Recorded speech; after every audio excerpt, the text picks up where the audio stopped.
1, 2, 3, come on!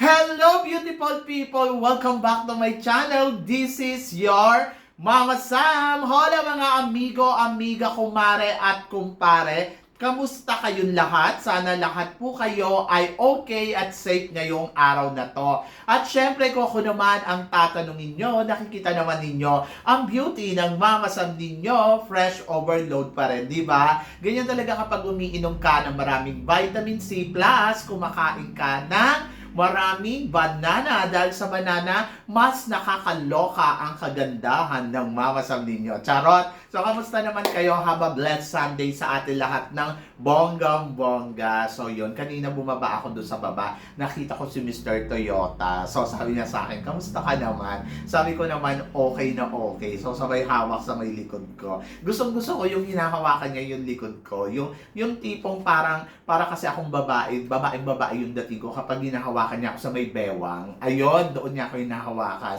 Kaya natutuwa ako pagkausap ko siya dahil habang naglalakad kami, nakahawak siya doon sa bewang. So parang ingat na ingat siya sa kagandahan ko. Charot, sa lande. Anyway, so gusto kong magpasalamat sa walang sawang tumatangkilik dito sa Mama Sam Vlog, araw-araw, lagi-lagi. Siyempre, sa mga araw-araw na nag-aabang. Ngayon nga ang Mama Sam Vlog ay meron na tayong 22,000 subscribers. Thank you so much. Naalala ko yung nagsisimula lang ako na parang sabi ko, ano kayang gagawin ko dito? And then, ayan na. Kasi di ba nga itong channel na to, gusto ko sana yung normal na vlog, hindi siya pageant. Pero ayun, napunta siya sa pageant. Anyway, so thank you so much sa pagmamahal at suporta. And then, maraming salamat na talagang hindi kayo nagsasawa sa mga pachika nating update. Maraming salamat. At saka syempre sa mga bago nating subscribers, kung bakit tayo naging 22,000, thank you so much sa inyong lahat.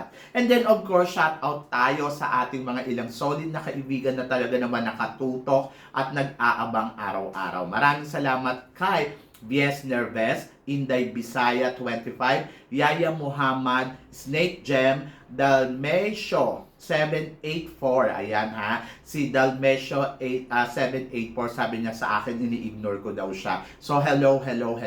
Andiyan din si Dave Velasquez. Si Dave Velasquez, natatandaan ko yung name niya. Bobby Rodriguez, Ronnie Verona, Val Marsan, thank you so much. Billy Santiago, Ryan Ventura, Calganti Bifan, si Pearl Doctora. Alam ko si Pearl Doctora, taga Laguna. Hello po.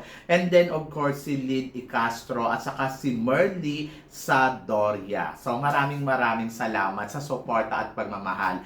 And then, of course, eto nga, syempre si Eddie at saka si Christine Ann Perez. So, yon. So, eto, marami akong hatid na chika ngayong araw na to na talaga naman, oh my gosh, magtataas ang kilay ninyo ng bonggang-bongga sa mga pag-uusapan natin ngayon. Kaya guys, huwag na nating patagalin ang ating mga chika. So, sabing ganon, para sa una nating chika. Sabing ganon, Mama Sam, anong masasabi mo sa pambaton ng Siargao ngayon dito sa Miss Universe Philippines? Tingin mo, may chance kaya siya na makakuha ng kahit anong corona na ibibigay ngayon ng Miss Universe Philippines? Alam mo, sa totoo lang, pwede siya pang Miss Charm. Maganda yung beauty niya. And then talagang masasabi ko, iba din ang eksena niya yesterday si Siargao. Gusto ko to dahil alam mo yun, laban na laban. Gusto ko yung may paribon pa sa ulo. Simpleng styling, pero alam mo yun, na parang gusto niya talagang kumabog. Si Merlin Joy Cabiga, sana mabigyan siya ng corona. Sana may pakita niya rin yung galing niya pagdating dito sa competition. Actually, natuwa ako sa kanya sa eksena niya kahapon. Talagang kabog kong kabog, eksena kong eksena, at talagang pumapalo ang lola ninyo, in fairness sa kanya.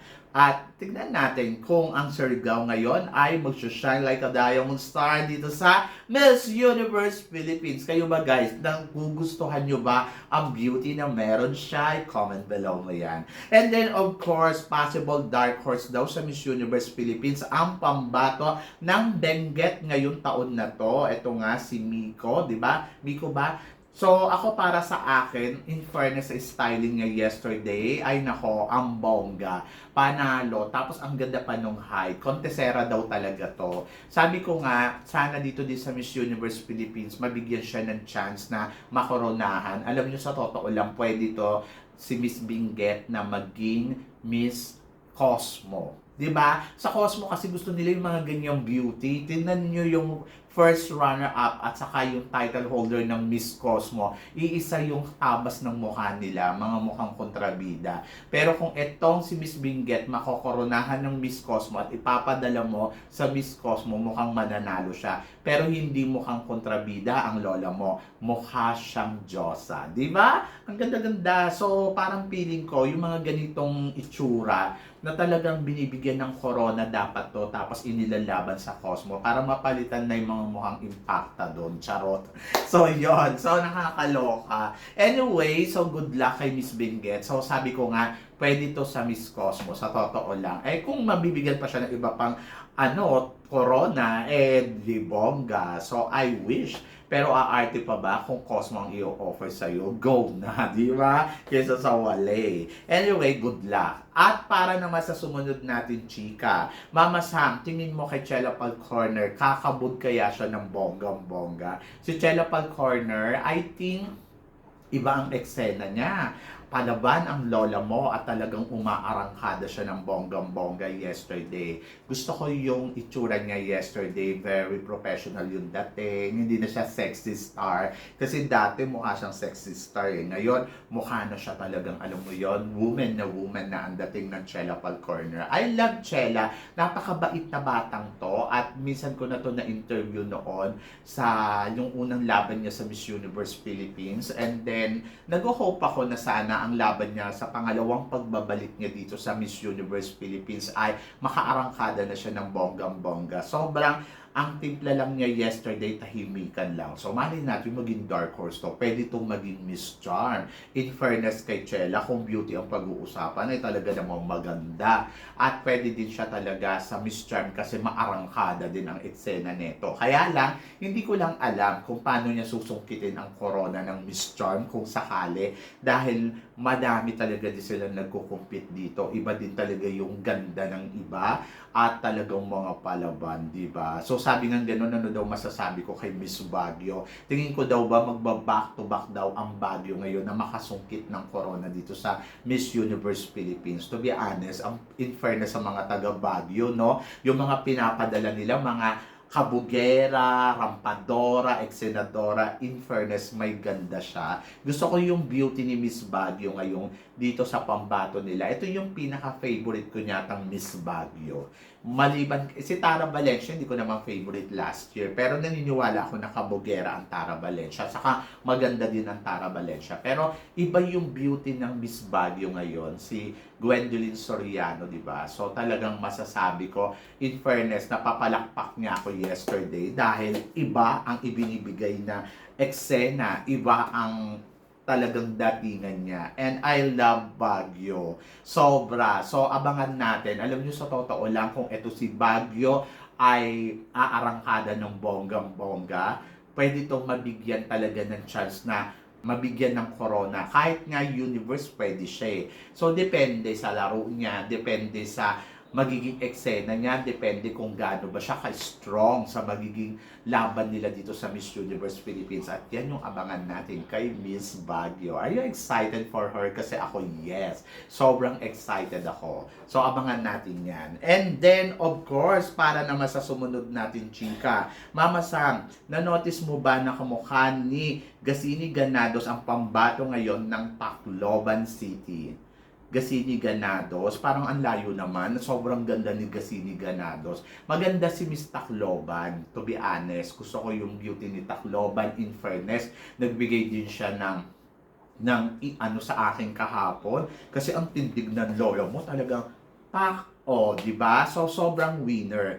Pero nandoon ako sa part kasi na kung kahawig ba siya ni Gasini Ganados, parang hindi. Parang may sarili siyang ganda na lumalaban din ha. In fairness ha, simplihan lang yung itsura niya yesterday. Pero alam mo yun, yung pag dumikit siya sa ibang kandidata, hindi siya nalalamon. Kaya yun yung gusto ko. Pero kung sasabihin mo hawig siya ni Gasini Ganados, ay malalaman mo siya ni Gasini Ganados ng bonggang-bongga. Iba yung beauty ni Gasini Ganados, sobrang panalo yun. At ito naman ay gusto ko yung atake niya, gusto ko yung styling niya yesterday. Ang linis ng mukha, ang linis ng pagkakaano niya, presentation niya. So yan, kaya good luck. So yan, so good luck kay Tacloban. Ako bihira lang ako magkagusto sa mga ilang kandidata, pero alam mo yun, kapag nakikita ko naman na deserve naman nila na mapuri talaga, why not, diba? Diyos ko Lord. And then ito, para sa sumunod na chika, Mama Sam, tingin mo kay Chelsea Fernandez, tingin mo Mama Sam, makakaarangkada kaya siya ng bonggang-bongga? Si Chelsea Fernandez, to be honest, I love Chelsea Fernandez ha. Pero kahapon parang sabi ko, hala, nawala sa eksena si Chelsea Fernandez. Sa totoo lang, sa lahat ng frontrunner, siya yung parang nawala sa eksena. And then, ayun yung na-feel ko, ewan ko kung na-feel nyo din. Hindi siguro bongga yung styling niya yesterday na kahit sabihin pa natin na pinaghandaan niya na ganitong ayos, parang hindi naging effective dahil sa mga magagandang kandidata yesterday na kabugera din. And then, dinikit pa siya doon kay Liana Aduana na, alam mo naman si Liana Aduana, nangangain ng buhay. Charot. Na nakakaloka ha. Si Liana Aduana, naloka ako sa kanya. As in talaga, pak, pak, pak, ang lola mo. Pero in fairness, kay Chelsea Fernandez, gusto ko yung, kalmado lang siya yesterday. At, tignan natin kung ano ang pasabog ni Chelsea Fernandez dito. Kasi para kahapon, hindi pa siya umarangkada eh. Pero sa mga susunod siguro na labas nila, ay nako, bigla yung mambubulaga Chelsea Fernandez pa. Minsan niya na nga natalo si Aliana Aduana sa saan ba to? Sa Binibining Pilipinas, di ba? So, ibig sabihin, kaya niya uling gawin yun. So, depende yon sa magiging styling niya, sa mga ganap niya, sa mga pasabog niya, sa mga paandar niya. So, yon. So, abangan natin yan. And then, of course, para naman sa sumunod natin, chika, Mama Sam, syempre, Tara Valencia at Cyril Payumo, suportado ang laban ni Atisa Manalo dito sa Miss Universe Philippines, ang pagbabalik ng Atisa. So, tingin mo Mama Sam, si Atisa na kaya ang susunod na Catriona Gray ng bansa natin? Ay nako. So, yung suportado ni Tara Valencia at saka ni Cyril Payumo, itong si Atisa, maganda yan. Kasi alam naman natin na close talaga itong si Atisa dito sa mga sa mga queens na to, na kay Tara Valencia, ang ating supranational at ang ating Miss Charm. Alam natin kung gaano kalapit dito si Atisa Manalo. To be honest, kung ako tatanungin mo, sa tuwing mag-judge si Atisa Manalo sa mga magiging kandidata ng Miss Universe Philippines, I think Atisa Manalo, she deserved the title Miss Universe Philippines, especially this year.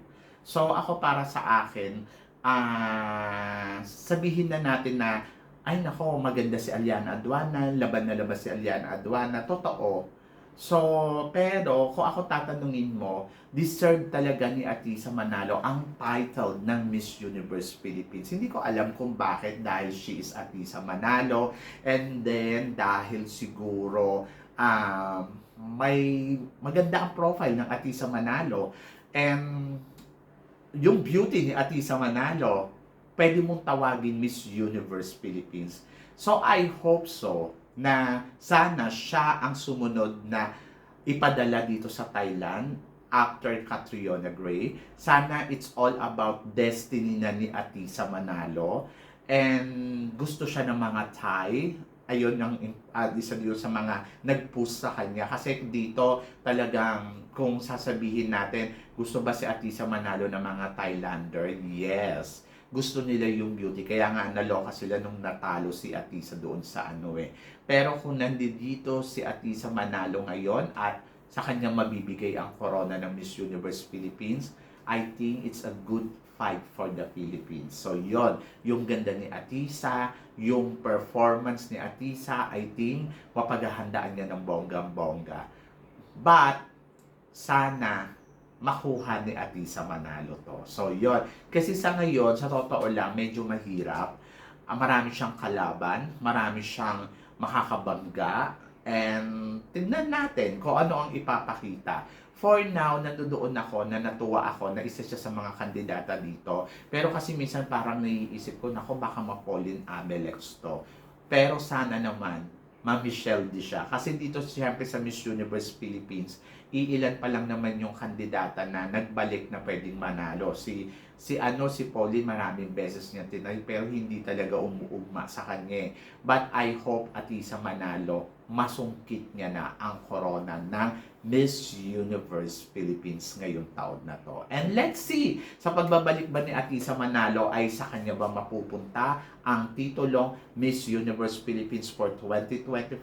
Yan yung abangan natin sa magiging laban ng Atisa Manalo ngayong taon na to. So, yon! Kayo guys, ano guys ang masasabi ninyo dito sa mga pinag-uusapan natin ngayon? I-comment below mo yan para at least malaman ko naman kung ikaw ba ay naniniwala na si Atisa Manalo ang susunod na Catriona Gray. So, comment below. So, yun. So, syempre maraming salamat sa inyo lahat sa suporta at pagmamahal na binibigay ninyo syempre dito sa channel ko. At sa mga hindi pa po nakaka-subscribe, please don't forget to click like and subscribe my channel at i-click nyo na rin po ang notification bell para more updated kayo sa aking mga chika. Sabi ng ganon, always keep smiling at laban lang. So guys, hanggang dito na lang. Hanggang sa muli nating chikahan. See you tomorrow. Thank you guys.